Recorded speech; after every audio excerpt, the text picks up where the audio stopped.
Langnan. Walang Katoliko sa Mateo 16:18. Very simple.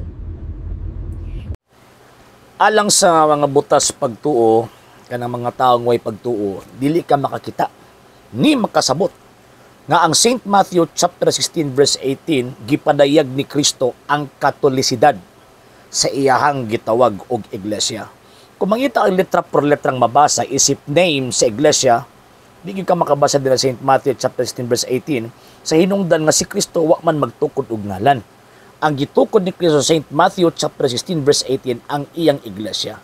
Pero ato ang hinumduman nga kana nga sitas, kanang sitasa, kanang pamulong sa atong Ginoong Kristo nga matuod nga Dios ug matuod nga tao, iyang gipadayag implied, implicit nga ang iyang iglesia Katoliko. Asa man nabitin be nga gipadayag ni Kristo ang Iglesia Katoliko ni anang maong sitasa.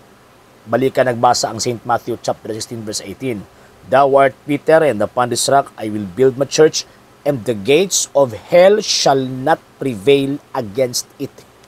Ang pulong nga the gates of hell shall not prevail against it. Pagpadayag ka na nga ang iyang iglesia dili mawala sa tanang panahon gikan sa pagkatukod ni anang maong iglesia hangtod sa katapusan sa kalibutan.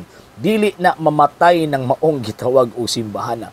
But ipasabot, gipadayag ni Ginoong Kristo ni anang maong sitas nga ang iyang simbahan buhi sa tanang panahon. So buot ipasabot, naa siya gitawag og Catholicity in time.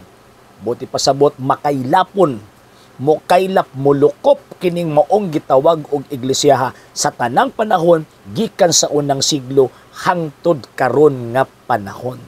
So buti pasabot ang St. Matthew chapter 16 verse 18 alang niadtong mga buta sa pagtuo katong mga tao ba nga way grasya sa gitong pagtuo, di ka makita din ang katolisidad sa simbahan nga gitukod ni Kristo. Apan alang nato nga mga gigasahan sa pagtuo, gitagaan sa Dios og pagtuo. Ini mo simbahan namang God. Gitagaan no gid ni Kristo sa iyang kahibalo. Diba? Ephesians chapter 3 verse 10, gihatag sa iyang iglesia ang kaalam sa Dios diya sa nagkalain-laing paagi. Mo na nga ang pinakakauyukan nga mga testimonya o mga statement sa Ginoong Kristo nga nakasulat sa balang kasulatan ang makasabot ra na kanang iglesyang gitukod ni Kristo. O for example, kanang St. Matthew chapter 16 verse 18. Makita mo na nato, diba? Ingon ni Kristo, bisan ang gangaan sa impyerno di makabuntog. Buti pasabot kining mo iglesia buhi. So, naamantik Catholic in place. Ang Catholicity magod simbang Katolika na Catholic in place, Catholic in time, pagkahuman Catholic in teaching. So number one, sa Catholic in place, siyempre ka nga panahon, makitaan man nato nga gusto man niya ipakailap sa tanang panahon, subot pasabot, ipakailap niya sa tibok kalibutan. Manang St. Matthew chapter 28, verse 19 to 20, gipalakaw ni mga apostol sa tibok kalibutan. So katuyuan ni Kristo nga ang iyang iglesia Catholic, na ay Catholicity.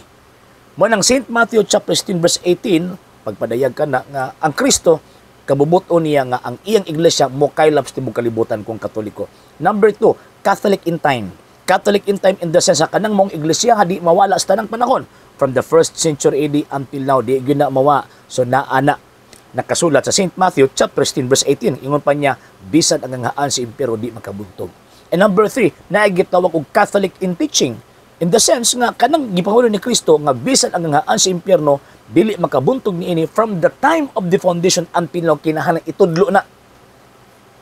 So kung magkutlo ka sa St. Matthew chapter 16 verse 18, nagtudlo ka sa katolikong pagtuo ug kanang maong gitag pagtuuha mo nang gikan sa Jerusalem ni abot sa Roma, gikan sa Roma ni abot sa Espanya, sa Espanya ni abot sa Pilipinas. So mo na nga again alang sa mga buta o way grasya sa pagtuo, di ka makakita sa pulong Katoliko o sa kinaiyang Katoliko nga naa sa St. Matthew chapter 16 verse 18. Apan alang natong mga nagtuo, gitagaam tag grasya o kahibalo sa pagtuo, pinaagi sa pagkunsad, pagpadayag o pag-uban sa Espiritu Santo ni ining maong iglesyahan, ni ining maong simbahan, makita nato ang kinauyukan na katuyuan ni Kristo na kining maong iglesia.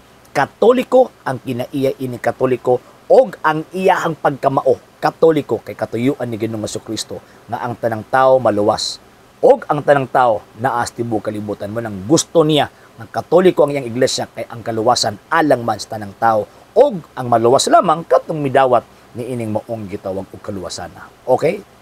Sa hindi pa po nakapag-follow sa mga pages po natin, i-follow nyo po yung mga pages po natin, RJ Horolanciano II TV Apolia Punto Argumento page, Kuya Apologies TV page, and RJ's Vlog 2022. And pwede rin po kayo mag-send po dyan ng Facebook stars. And also, sa ating po mga channels, sa hindi po nakapag-subscribe, subscribe po ninyo yung mga channels natin, Dalay Catholic, Apologies International Official, RJ Sano II TV, Kuya Apologies TV, and Barrio Kawayan Religious Forum. And pwede rin po kayo mag-send po dyan ng super sticker, super chats, and super thanks. And maraming salamat po sa mga kapatid at mga Katoliko na always pong tumutulong sa programa po natin. Maraming salamat po. Nang dahil po sa tulong at suporta po ninyo, ang programa pong ito, until now, andito pa rin po sa social media.